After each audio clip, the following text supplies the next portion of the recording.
Capricorn Connect. People, potential, technology. As a young student, he founded his first company, Aeris CleanTech, and later successfully sold it for a staggering 78 million. Now Pierre Bi is building up his next venture, Enshift. Pierre, thanks for being on the podcast. How are you today? It's a pleasure. Thanks for having me. Wonderful to be here. Pierre, you had a very successful entrepreneurial journey, so I would be interested in what was your motivation in setting up your own shop at such an early age? Mm-hmm.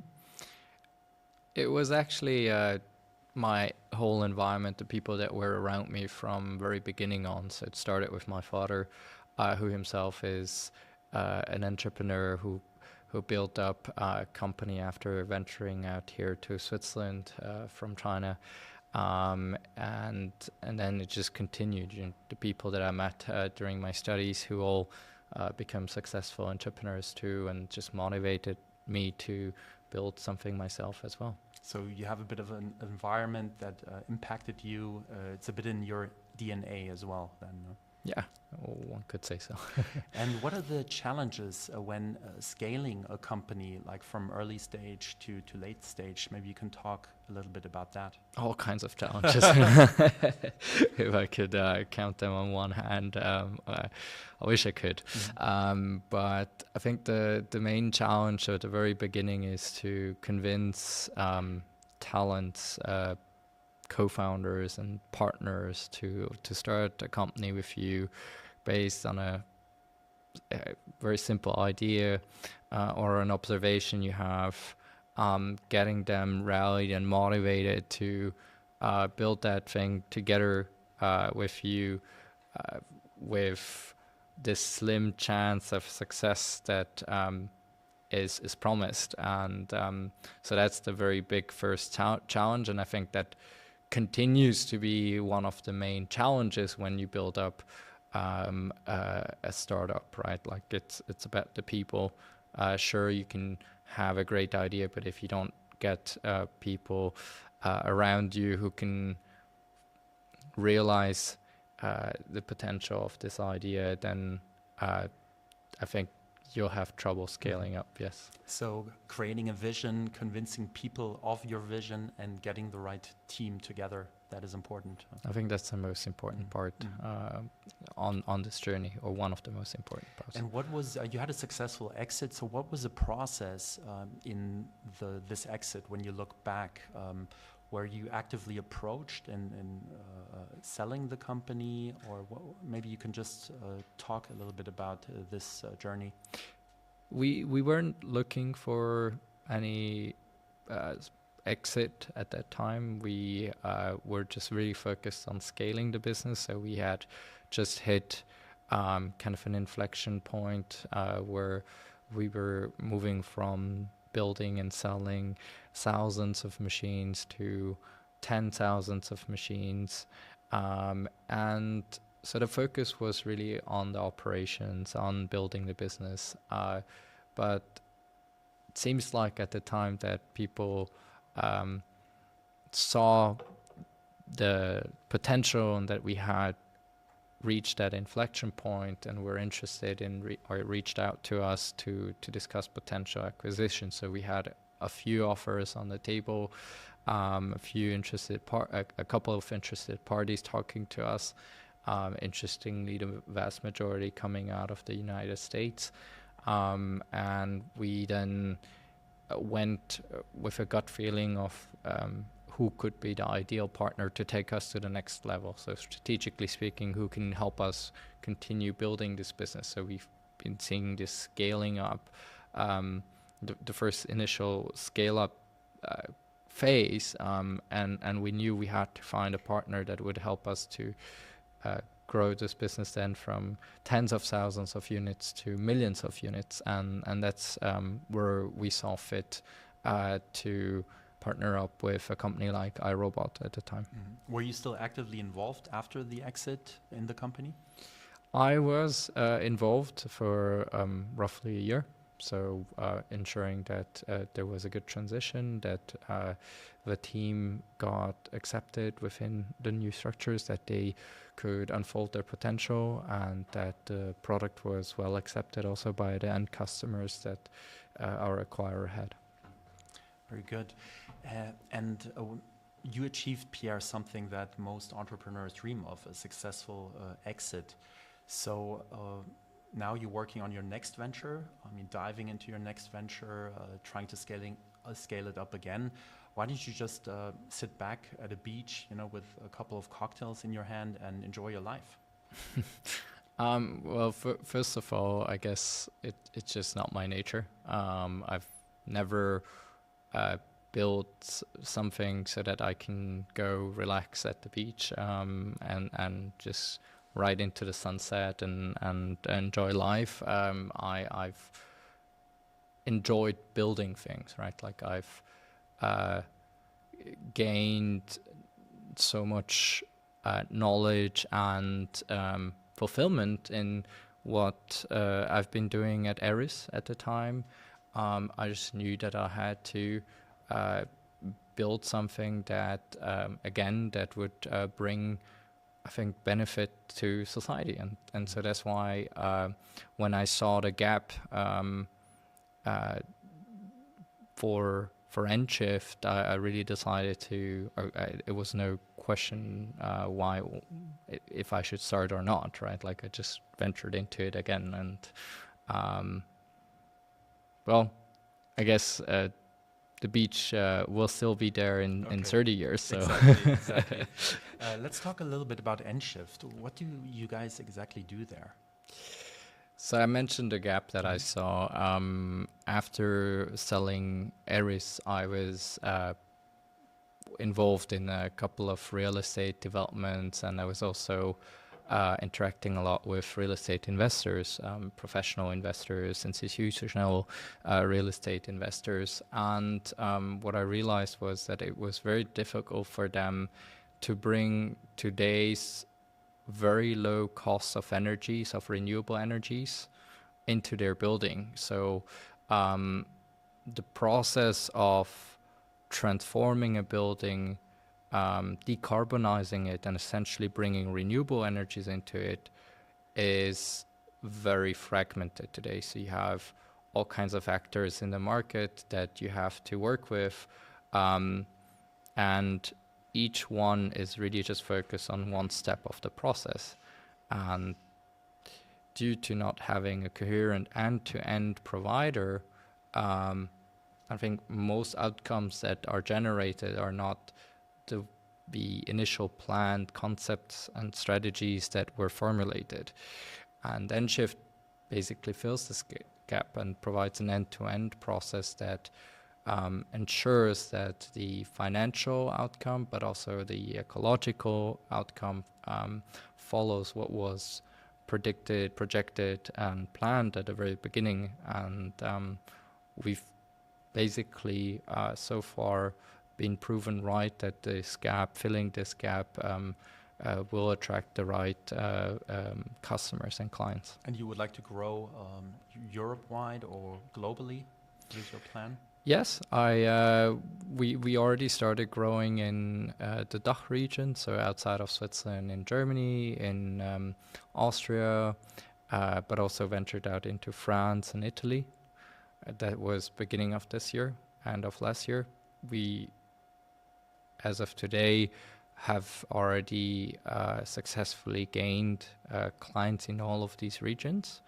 And we hope that we can replicate the same success, the same speed at which we're scaling in Switzerland, in these other countries as well. Mm-hmm. Pierre, I would like to also talk about recruiting talent. That's also our main topic at Swiss Capricorn. You mentioned it's important, especially at the early stage when you don't have a big brand name like Microsoft, Google, or Apple, convincing people to come to your company. So what would you say are the challenges in recruiting the right talent? I mean, they're the very obvious, simple ones. We, for example, have our office in Bar outside of the flashy city of Zurich, and obviously that already demotivates some people to apply to our jobs. However, we've noticed, and we keep on seeing that. I think the candidates that care about these kind of aspects are not the right candidates for us, right? We're focusing on a candid, true, transparent communication to our candidates as to what these jobs entail. We're transparent about the hard work that goes into it, I would say, enthusiasm, motivation that you have to put behind the work, and that kind of naturally already filters out a big, vast majority of people that apply. So it makes the job even harder. But at the same time, we've seen that we've benefited from that, because our goal was not to hire to have somebody just do the job, but to excel, to become a leader for their responsibilities and grow the business with us, right? Like stay for the long term. And by being candid, transparent from the very beginning, I think we've been able to attract and find the right people that are there for the long term and there to really bring us to the next stage. What's also important, I think, is to provide people enablement, right? Like we're not hiring to let them just do a specific job. We basically look at the talents that, or the, I think, focus and talent that the person brings, and figure out in which space they can unfold this talent and let them fulfill their potential.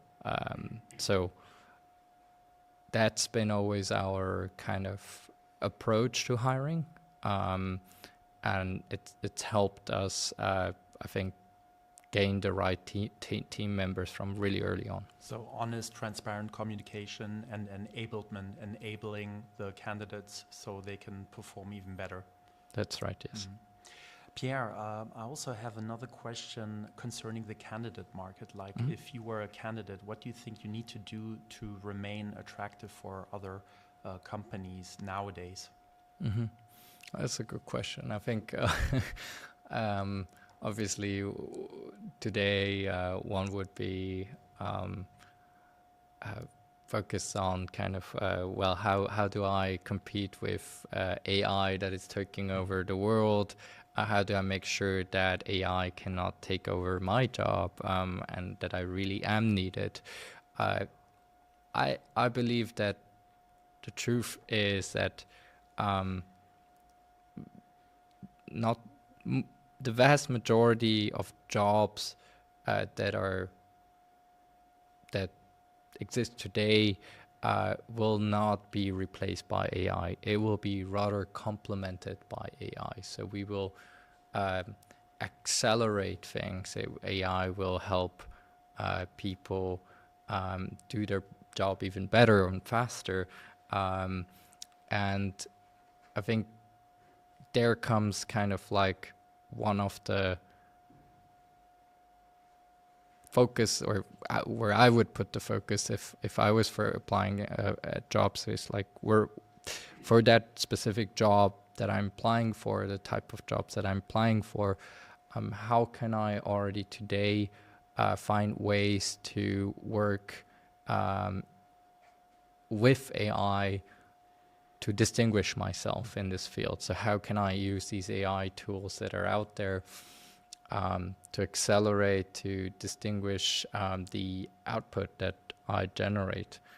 And I think that's today in the job market, that could be a very strong kind of opening if you go into the job interview and you tell them how you believe that you will do not only the job, but you will do it 10 times faster, 10 times better than any of the other candidates, because you have mastered these new tools that enable you to achieve this speed and efficiency. So applying the new technology and implementing it into your current job and becoming better, therefore. Yes.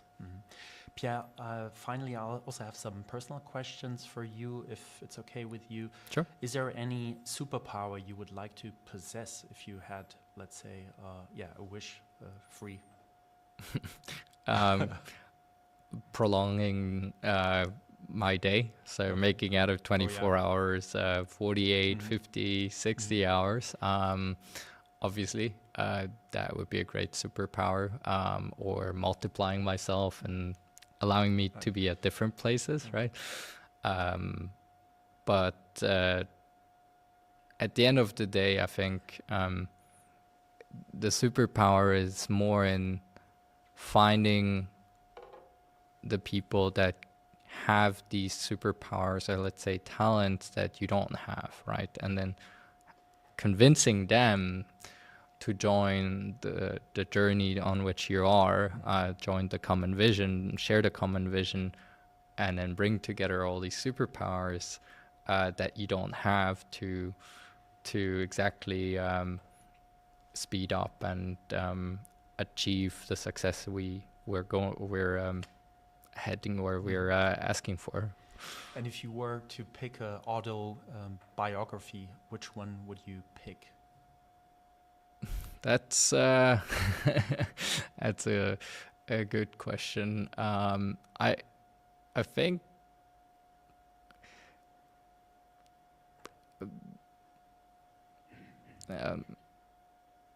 I would focus on the autobiography of Nikola Tesla. Oh yeah. I would be Good quite interested in understanding how it seems to me that this one person has had such tremendous capabilities and intelligence that he's created the vast majorities of modern day inventions, and I would like to understand how he managed to think of all these things when they were just mere fiction, or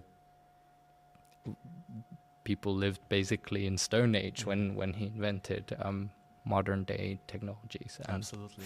Pierre, final question. How will AI improve your life in 2 years? How will AI improve me? I think AI already today is improving my efficiency, so I can use unproductive time that I had before to be productive.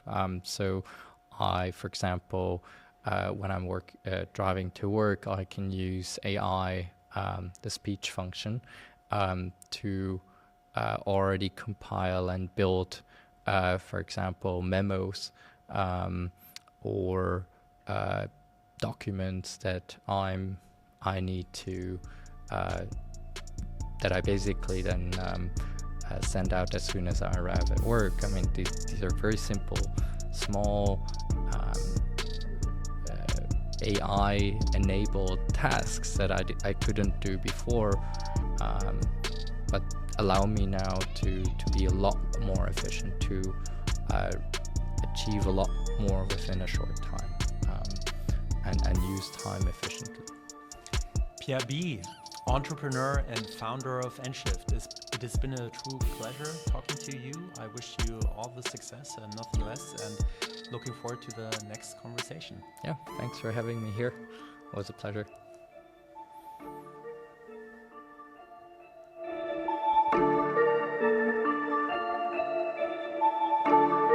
Capricorn Connect. People, potential, technology.